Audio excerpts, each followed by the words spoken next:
Olá a todos que nos acompanham no canal Refletindo sobre a Palavra. Como nós temos aqui a nossa sistemática semanal, que é a lição da Escola Sabatina. Infelizmente, essa semana a lição não poderá ser colocada nos dias que a gente gostaria, né? Nos primeiros dias logo da semana, mas vamos tentar colocá-la. Se você vê essa lição é porque a gente conseguiu colocar ela a tempo. E a lição dessa semana vem falando sobre algo muito interessante, que fala que todo mundo está fazendo, ou seja, muitas das vezes as pessoas dizem assim, eu vou fazer isso. Por que você vai fazer isso? Todo mundo está fazendo, né? Então, ou seja, a famosa frase, né? Maria vai com as outras. Se todo mundo faz, qual o problema de eu também fazer, né? Hoje, nessa lição, nós vamos estudar especificamente sobre este assunto. Então, antes da gente dar início à lição, vamos fazer uma oração. Na semana passada foi feita a oração, não sei o que foi que aconteceu, acho que eu devo ter apertado pausa, a oração não saiu, né? A oração inicial. Mas dessa vez vai dar certo. Então vamos orar. Nosso Deus e nosso Pai, nós agradecemos por esta oportunidade de estarmos aqui estudando, que assim, que ao estudarmos, meu Deus, possamos aprender cada vez mais, não somente, meu Deus, um pequenino conteúdo, mas crescermos cada vez mais na Tua graça. Nos perdoa, alcança nossas vidas, que o Espírito Santo possa trabalhar em nós de uma tal forma que não possamos ser mais nós mesmos, mas que possamos ser uma nova criatura em Cristo Jesus. Agradecemos pelos desafios e agradecemos acima de tudo, porque o Senhor nos faz vencer cada um deles. Em Teu nome agradecemos, amém. Então vamos para o verso áureo que diz assim, eu chamo o verso áureo por conta do costume, né, que a gente tinha quando trabalhava ali com as criancinhas, mas geralmente a gente é chamado texto-chave, né? Mas não importa, o importante é que é o verso bíblico. Então diz assim, então Pedro e os demais apóstolos afirmaram, é mais importante obedecer a Deus do que aos homens. Está lá em Atos 5, verso 29. Então eles estavam sendo ali questionados, né, pelos líderes religiosos daquela época, e eles disseram que não, mas antes era importante obedecer a Deus do que aos homens, né? Então vamos ver o desafio que não somente Pedro e João passaram, mas os demais apóstolos e tantos outros filhos de Deus no decorrer das suas vidas, né? E aqui na parte de sábado, que traz a introdução para nós, fala assim, a pressão de grupo é inevitável. Não importa quem são as pessoas com quem se relacionam, você será influenciado a comportar-se de maneira semelhante para ser totalmente aceito pelo grupo. Então, é comum, né, a gente, ao participarmos da sociedade, claro, né, vivemos numa sociedade, então é comum as pessoas quererem imitar o que os outros fazem para ser aceito. Mesmo dentro do meio espiritual, existe também isso. A gente acha que é uma coisa só do mundo, mas não é uma coisa só lá do mundo. Isso aqui é algo que acontece em todos os lugares. Seja no trabalho, seja na faculdade, na escola, dentro da denominação ou na sociedade em si, porque a sociedade ela engloba todos esses grupos, né? Ela pega aí esse grupo todo, né?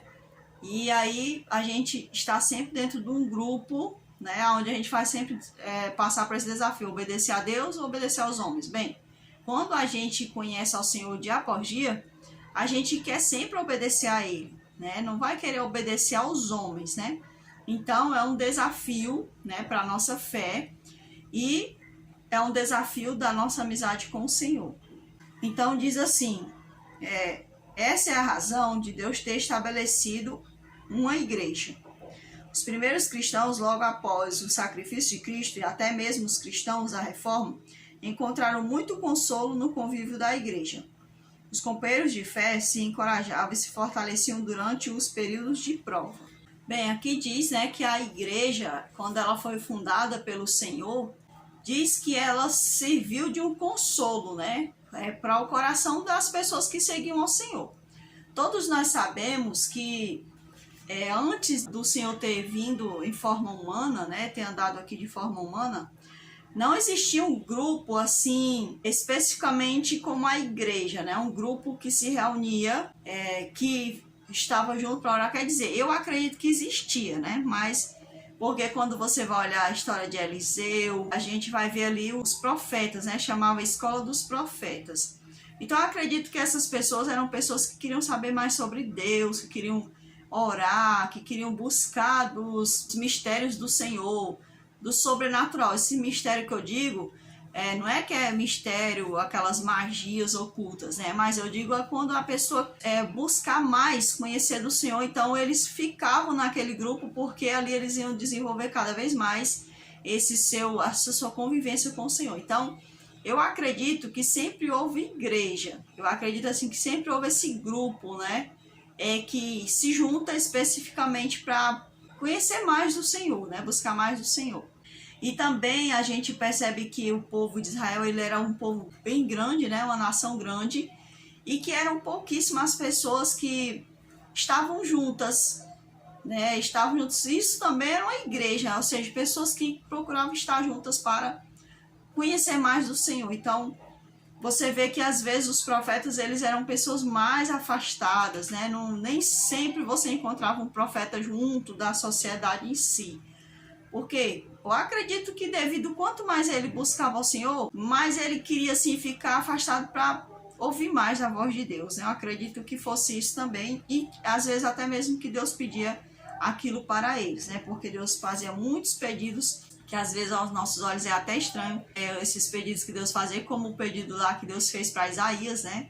E tudo mais. Então, assim, eu acredito assim que a igreja primitiva, a igreja hoje, ela não é mais tão semelhante à igreja primitiva de antigamente, porque a igreja primitiva, ela tinha um objetivo, que eles procuravam cumprir esse objetivo dia e noite, que era não somente adorar a Deus, não somente orar ao Senhor, mas eles procuravam sair às ruas e falar do Senhor. E que, se possível, até mesmo fosse um risco a vida deles, né? Fosse o caso de colocar em risco a vida deles, eles não se importavam, eles iam adiante. Então, eu acredito que a igreja hoje, ela não é tanto assim como a igreja primitiva era antigamente, né? É uma igreja assim mais dispersada, que acha que ser igreja é você ir os dias marcados pelo homem, né? Ali no espaço da oração. Então, as pessoas elas têm uma ideia de igreja hoje errada, né? Do que era a igreja antigamente. Porque hoje a gente assim, você vai à igreja hoje, né? Parece que é uma coisa assim estranha. Você vai à igreja hoje, parece que a igreja é um ponto, né, em si. Sendo que a igreja não é um ponto, a igreja é um grupo de pessoas, né? E esse grupo, ele depende do lugar, depende do ambiente onde ele está. Ele é igreja pelo fato de ele seguir as doutrinas do Senhor e principalmente ao Senhor. Então, ela é igreja por isso. As pessoas, elas dizem assim, só faz parte da igreja se vier para o culto todos os dias, né? Ou nos dias que a instituição determina. Então, parece assim que eles não entendem muito bem o que é igreja, a essência da palavra igreja, né?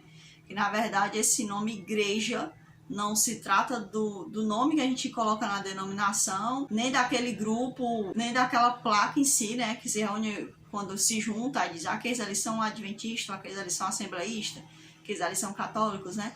A igreja não se trata disso, mas se trata de um povo que segue a Jesus, que segue inteiramente ao Senhor, que mesmo que ela não conheça plenamente as verdades, ela quer seguir a esse Senhor, e ela quer tanto que um dia ela vai se reunir num grupo só. Hoje a gente acha que tem uma igreja de Cristo, mas essa igreja ela ainda vai se manifestar com mais ênfase ainda. Isso vai ser muito bonito quando o Senhor da igreja, de fato, né, decidir por si só, reunir toda essa igreja dele, vai nos surpreender, porque às vezes a gente acha que só a gente é a igreja de Cristo, né? A minha denominação está a igreja de Cristo. Então, a gente vai se surpreender quando o Senhor, de fato, reunir a sua igreja. Amém por isso. Então, a igreja, né? Ela não é uma instituição, né? Igreja é um grupo de pessoas que nasceram ou se juntaram para seguir ao Senhor e seus preceitos. Uma comunidade que tem como objetivo amar e obedecer ao Senhor. Essa igreja procura se manter fiel às Escrituras. Ela tem uma origem, que é o Senhor, né?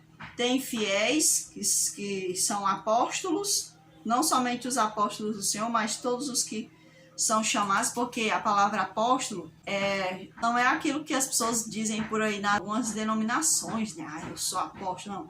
Apóstolo quer dizer enviado. Então, a partir do momento que eu aceito ser enviado pelo Senhor, eu também me torno um apóstolo. Não é que eu sou essa nomenclatura, esse nome, não.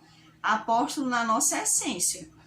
O Senhor tem fiéis, são os apóstolos, todos os que não mudaram os santos preceitos do Senhor. Então, assim, a igreja são todos aqueles que não pretendem mudar os preceitos do Senhor. Porque se eu sou igreja, eu sou seguidora do Senhor, a minha origem é o Senhor, então eu vou seguir todos os preceitos que o Senhor me chama, né, e me mostra para seguir. Então, se eu mudo os preceitos do Senhor, eu não sou igreja. Eu estou fingindo ser igreja.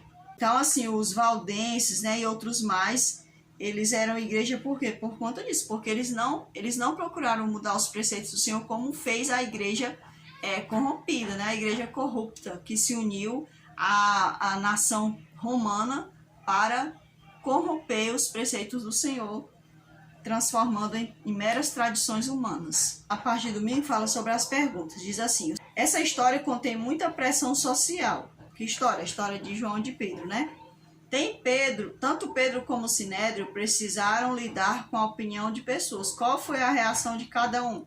O Sinédrio queria dar fim neles, mas temiam a opinião dos que se afeiçoavam aos apóstolos. Já os apóstolos não se importavam, queriam somente obedecer ao Senhor. Então foi assim que reagiu, né, tanto o Sinédrio como os apóstolos. O Sinédrio, eles queriam matar os apóstolos, mas ficaram com medo do povo. E já os apóstolos, não, eles não se importavam se matassem eles, eles disseram: nós vamos obedecer ao Senhor. Gamaliel intercedeu por Pedro e os apóstolos. Qual foi o argumento dele? Você concorda com a defesa que ele fez? Na minha opinião, Gamaliel, ele não intercedeu pelos apóstolos. Na minha opinião, Gamaliel olhou para aquela discussão e achou aquela discussão desnecessária. Não é que ele pensou nos apóstolos em si.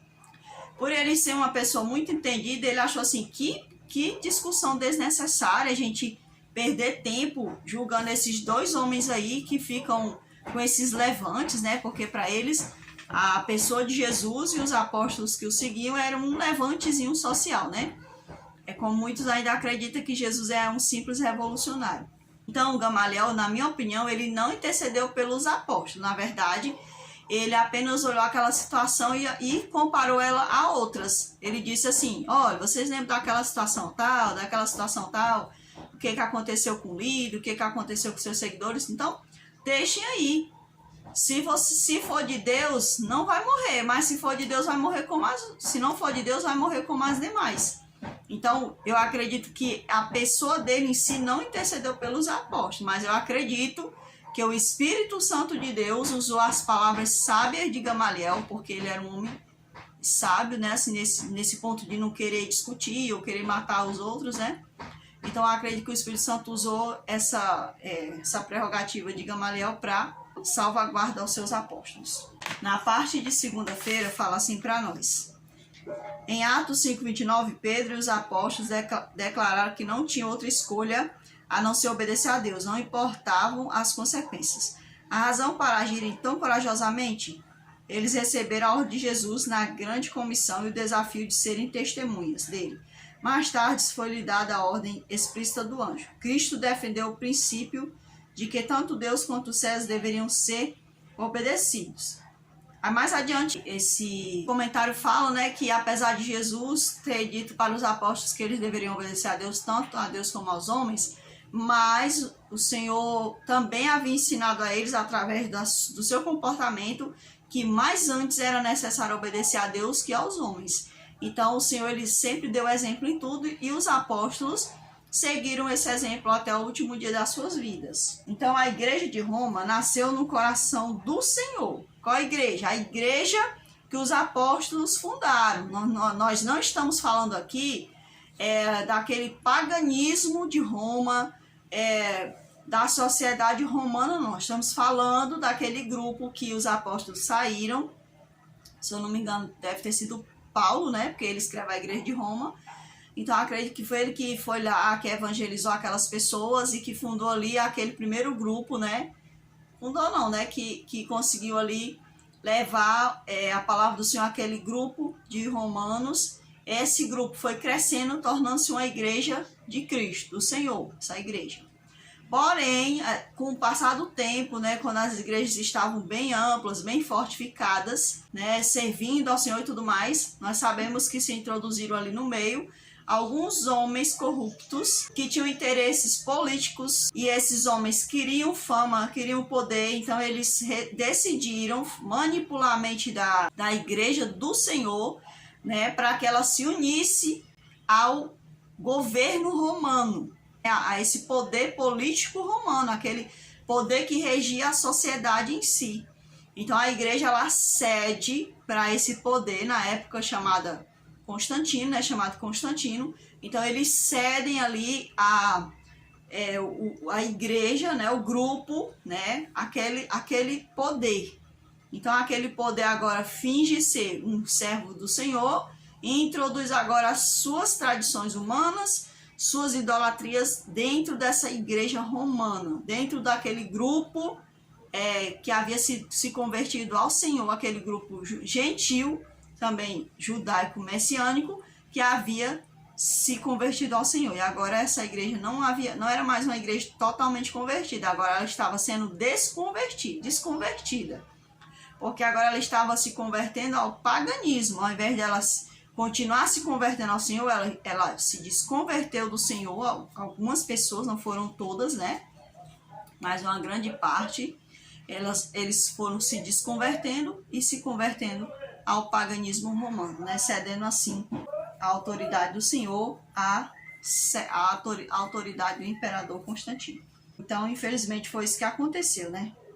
Assim foi, os líderes de Israel perderam de vista seu trabalho para o céu e se agregaram aos poderes humanos. Famas, né, e aos poderes humanos. Famas, simples prazer de ter em suas mãos o poder de julgar e condenar vidas, os fizeram achar que eram quase deuses, se é que não se achavam deuses, né? Hoje não é diferente. Todas as instituições, aqui no caso foi um comentário que eu fiz, né, que essa igreja, após ela ter se desconvertido do ensinamento do Senhor e se converte agora ao paganismo, né, introduzindo essas tradições humanas dentro da igreja de Cristo. Essa igreja agora, esses líderes ali, né, compactuando do paganismo, agora eles se acham agora pessoas muito importantes, andam nos prazeres da vida e se acham até mesmo semideuses, né, onde eles podem decidir matar, decidir deixar fulano com vida, ou decidir não deixar. Então essa igreja foi aumentando o poder mundano cada vez mais dentro dela, né? Cada vez mais tendo uma fome, uma sede tão grande por poder, né? A ponto de até mesmo matar aqueles que se assemelhavam ao Senhor Jesus, né? Se assemelhavam ao Senhor, ao Criador. Que infelizmente a gente vê essa perseguição ainda hoje, mas de uma forma bem sutil. A gente mal percebe, né, essa perseguição, e a gente não percebe porque muitas vezes a gente não quer perceber, mas se a gente fosse abrir os olhos para perceber, infelizmente essa perseguição ainda existe de uma forma bem sutil. Aqui na parte de terça-feira fala para nós que o nome da igreja protestante surgiu com o protesto que os príncipes cristãos da Alemanha fizeram na Dieta de Espira, em 1529. Eu vou falar aqui um pouco sobre essa questão de protestantismo, né? Depois que Lutero foi chamado ali o reformador, né? Que ele, ao colocar ali suas explanações e quebrar aquele vínculo com a igreja de Roma, algumas tradições que ela trazia. Então Lutero ele quebra ali essa união que ele tinha com essa igreja. E o interessante é que alguns líderes, né, alguns príncipes, eles não queriam mais compactuar da igreja de Roma, então eles decidiram agora também protestar. Essa palavra protestante, né, vem do termo protestar. Protestar contra quem? Contra a igreja de Roma. Nós não queremos compactuar dessa igreja, né, de alguns pontos. Nós sabemos que muitos se desligaram da igreja não pela questão espiritual, porque queriam obedecer a Deus, não, é porque eles queriam também sair debaixo desse poder que se dizia ser religioso, mas na verdade ele era um poder político muito forte, que ele decidia, ele que mandava, se não der isso aqui, se não ajudar a igreja naquilo, se não obedecer à igreja naquilo, então não importava quem fosse, podia ser uma pessoa famosa, né? Até mesmo os reis ela perseguiam. Então essa igreja, né? Que na verdade é um império, né? Chamado Império Romano, ainda atual hoje em dia, ela que decidia, né? Se você ia ser uma pessoa bem vista na sociedade ou não. Então era uma coisa muito terrível. Muitos se desligaram dessa igreja, não porque queriam obedecer a Deus, mas porque eles não queriam mais aquele jugo da igreja sobre eles, né? Essa foi a verdade. E então o que acontece? Dali surge agora duas divisões, né? Chamada protestantismo e catolicismo, né? Então, muitas pessoas, quando elas dizem assim, eu sou evangélico, antigamente não se dizia que era evangélico, se dizia que era protestante, né? Eu sou protestante. A pessoa enchia assim a boca. Hoje em dia, eu não faço questão de dizer que eu sou protestante, né? Quanto mais você conhece as coisas, você percebe que, na verdade, tanto o catolicismo como o protestantismo, eles não são coisas do Senhor. Eles não são coisas do Senhor. Os dois lados são dois lados políticos. Por isso que existe tanto evangélico dentro da questão social, agindo no meio social, no meio político. Por quê? Porque tanto o protestantismo como o catolicismo são dois poderes políticos que querem reger a sociedade. Eles não querem ajudar a sociedade na questão espiritual. Na verdade, eles querem puxar a sardinha para o seu lado, como diz a história. Então, eu prefiro dizer que eu pertenço ao Senhor Jesus e quero seguir as escrituras dele. No meio dessas duas turmas, que era o catolicismo e o protestantismo, sempre existiu uma turma chamada remanescente, que é aquele povo que não quer ser nem católico apostólico romano, né? E que também não quer ser protestante não, porque sabe que o protestantismo tem uma veia muito semelhante a querer mandar como o catolicismo, né? Então, infelizmente, quando homens tentam manipular uns aos outros, né? Eles aí acabam fazendo alguns poderes onde eles vão ter capacidade de mandar nos outros, né? Então, é isso que acontece. Vamos passar aqui para a parte da quarta-feira. O verso que eu vou ler de impacto é João 16, verso 32. E diz assim o verso: Eis que vem a hora e já é chegada, em que sereis dispersos, cada um para a sua casa, e me deixareis só, contudo não estou só, porque o Pai está comigo. Então é muito interessante que o Senhor disse que ia chegar um tempo em que os discípulos eles iriam ser dispersos. Essa dispersão dos discípulos não é diferente de muitas das vezes o modo como nós nos comportamos com o Senhor. Muitas das vezes nós nos afastamos dele, nós nos dispersamos dele, né? E ele disse, né, que ele estaria sozinho naquele momento sem os discípulos. Então, o Senhor, ele já sabia do nosso comportamento, já sabia o comportamento dos discípulos. Então, por que os discípulos se dispersaram do Senhor? Porque eles ficaram com medo da opinião dos outros. O que os outros iam falar, o que os outros iam dizer, né? Então, eles ficaram com muito medo da opinião dos outros.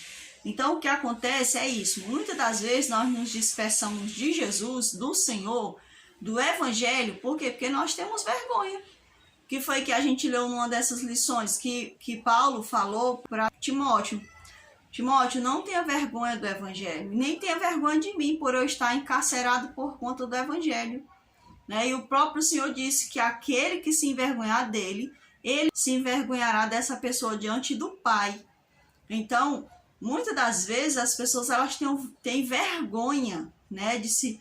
Quando Pedro estava ali no julgamento de Jesus, do Senhor, as pessoas diziam, olha, tu é um deles, tu andava com ele. Não, eu não, ele não queria ser taxado como um dos discípulos, né? Então, infelizmente, as pessoas se dispersam porque têm vergonha. Essa é a verdade. Príncipes reformados que tinham aceitado a fé protestante redigiram um documento descrevendo suas crenças para ser levado diante da Dieta de Espira, que é uma comissão de oficiais católicos, para ganhar o direito de adorar com eles. Criam que deveriam, esses foram homens poderosos que poderiam ter convocado exércitos para apoiarem a sua causa, mas eles não fizeram.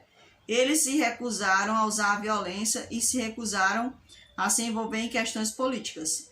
Então, esses príncipes aqui, eles não queriam, né, mais continuar adorando como a Igreja Católica Apostólica Romana adorava. Eles entenderam dentro da palavra que havia muitas coisas que eram meras tradições humanas e que eles estavam fugindo da palavra. Aquilo que era para seguir dentro da palavra não seguia. Então eles fizeram esse protesto, né? Não queriam mais daquela forma.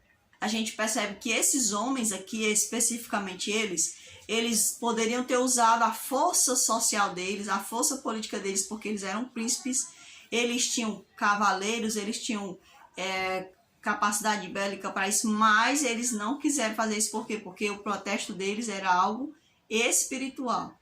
Então, por eles confiarem no Senhor, eles não usaram da força do homem, né? Como diz a própria Escritura de Deus.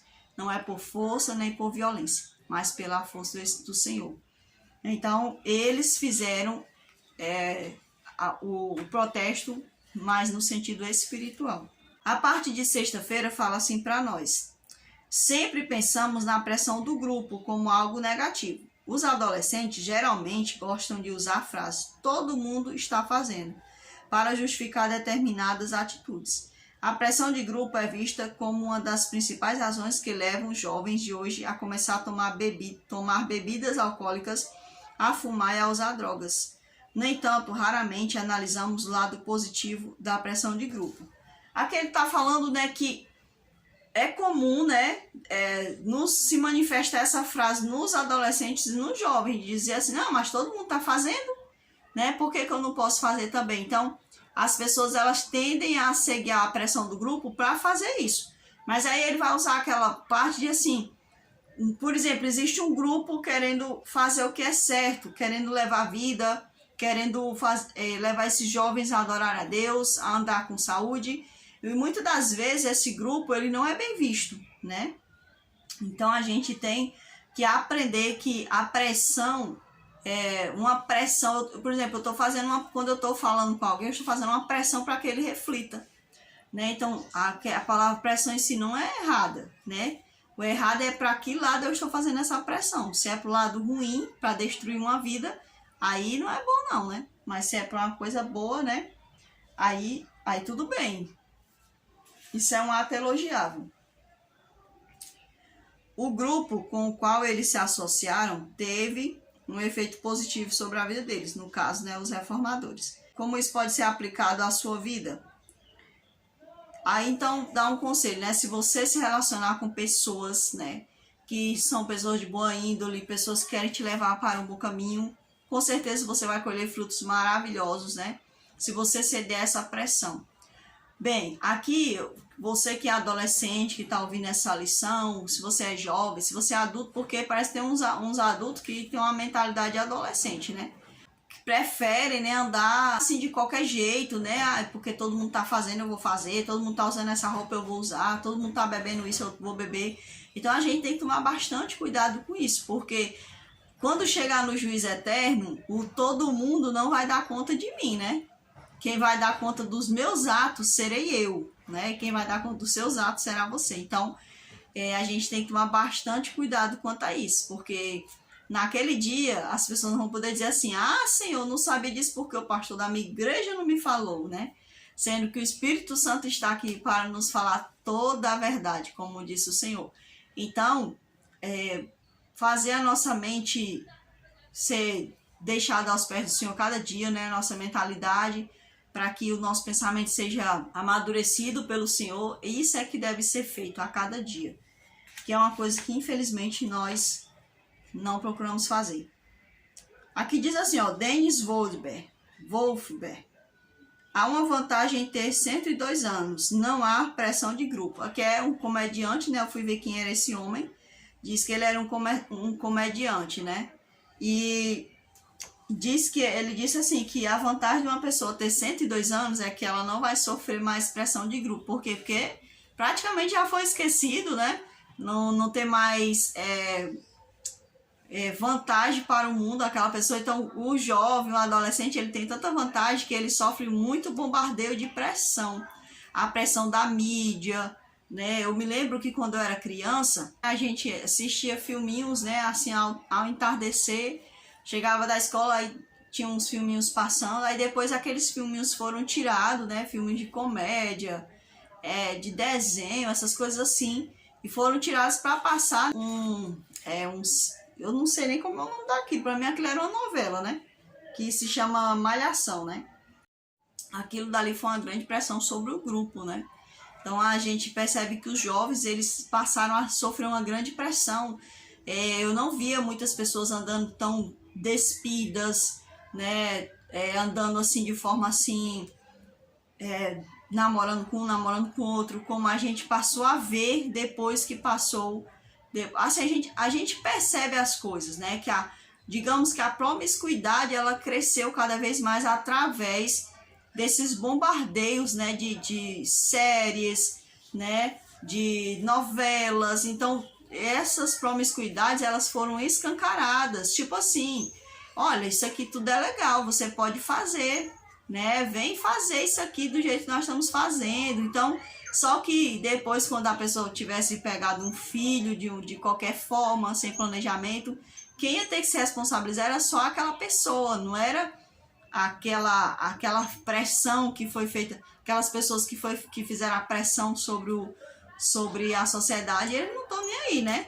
Se tá morrendo de câncer no pulmão, porque assistir aquelas propagandas maravilhosas da Hollywood, né? Aquelas propagandas assim, liberdade total, né? Quando eu assisti aquelas propagandas da Hollywood, aquilo ali parecia uma coisa medonha, né? Liberdade total, só diversão. Só que não, era algo que destruía a pessoa, né? Então, assim, bebedeiras, então são muitas coisas assim que, né, que faz aquela pressão, fazendo aquela coisa não medonha. Só que nem né? Tudo ilusão, né? A pressão é algo muito real, né? Ainda hoje é real. Não creio que eu teria sido capaz de ter convivido com isso e sentido orgulho de quem sou eu e ainda ser feminina fora das quadras. Acho que eu teria cedido à pressão de grupo se não tivesse minha mãe para me encorajar a ser eu mesma e sentir orgulho de quão alta sou. Lisa Leslie, jogadora americana de basquete. Então aqui essa mulher hoje em dia, né? Eu não sei se ela falou isso quando ela era jovem ou se na fase adulta. Ela falou que sofria muita pressão, né? Mas ela não perdeu sua feminilidade, ela não perdeu seu foco, né? Por ela ser uma pessoa que usou seu talento para o basquete, né? Então ela poderia ter aceitado a pressão do grupo ali. Ela sofreu uma pressão, a gente percebe, né? Porém, ela não cedeu a essa pressão. Então, é muito comum a gente sofrer pressões. Isso é algo comum. Todos os dias nós sofremos pressões. Mas o único objetivo da pressão é que eu e você nos dispersamos do Senhor. É que nós nos afastemos dele. Então, assim, qual a escolha que eu e você vamos fazer? Que a questão não é a pressão. A questão é qual a escolha eu vou fazer? Eu vou ceder ao grupo, né? Ou eu vou obedecer ao Senhor, ou eu vou ser eu mesmo procurando a felicidade no Senhor. Então, a questão não é a pressão. A pressão está do nosso lado, é bom. Se eu estou passando, que nem uma jovem estava dizendo, né? Irmão, eu estou passando por muita perseguição. Eu disse para ela, se está passando por perseguição, então é porque é a igreja, né? Porque a igreja de Cristo passa por pressão, viu? Passa por pressão no olhar, passa por pressão em palavras, passa por pressão nas tentações. A pessoa vai te tentar, vai colocar coisas vai te impulsionar a fazer algo, né? Mordecai passou por pressão. A palavra de Deus diz que quando Amã esperava ser exaltado, né? As pessoas baixavam ali, se ajoelhavam para exaltar Amã. E aí Amã não sabia que tinha um que não se abaixava, ele não se prostrava para ele. Só que um grupo que pressionava Mordecai, né? Ele disse assim, olha, você não vai se prostrar não para exaltar Amã e Mordecai, não, eu não vou fazer isso não, porque eu só me prostro para Deus. A minha adoração é só para Deus. A exaltação eu dou só para o Senhor. E aí a palavra de Deus diz bem claro que esse grupo fez saber a Amã sobre Mordecai. E fez saber para ver o quê? Para ver se Amã, se Mordecai ia voltar atrás com suas palavras. E aí eles, como diz a expressão, né, quebraram a cara, porque Mordecai não se deixou levar pela pressão do grupo. Ah, vocês foram lá fofocar, vocês foram lá fazer essa fofoca? Vou continuar do mesmo jeito que eu sou um servo do Senhor e vou continuar sendo. Então, eu espero que eu e você possamos continuar sendo servo do Senhor, né? Que não venhamos a deixar que o grupo nos pressione a ponto de nós abandonarmos a quem nunca nos abandonou. Que você possa ser abençoado através das palavras dessa lição e que ao ouvir esse vídeo, né, até o final, que você possa deixar o seu like, deixe também o seu comentário, né, e que nós possamos crescer cada dia mais na graça e no conhecimento do Senhor. Vamos orar e agradecer? Senhor Pai, nosso Deus, nós agradecemos por essa oportunidade de estudarmos esta lição, que nos fala, Senhor, sobre a pressão social, a pressão espiritual, porque os anjos maus nos fazem também, Senhor, nos convidando a ceder à adoração que só pertence ao Senhor. Te rogamos, portanto, meu Deus, que não nos deixe ceder, que possamos ser sempre teus. Perdoe-nos, ó Pai, alcança nossas vidas para a tua honra e para a tua glória. É o que nós te suplicamos em nome do teu Filho amado, Jesus Cristo, nosso Senhor amado. Amém, Senhor. Então, até a próxima lição, se assim o Senhor nos permitir, que seja conforme a vontade dele.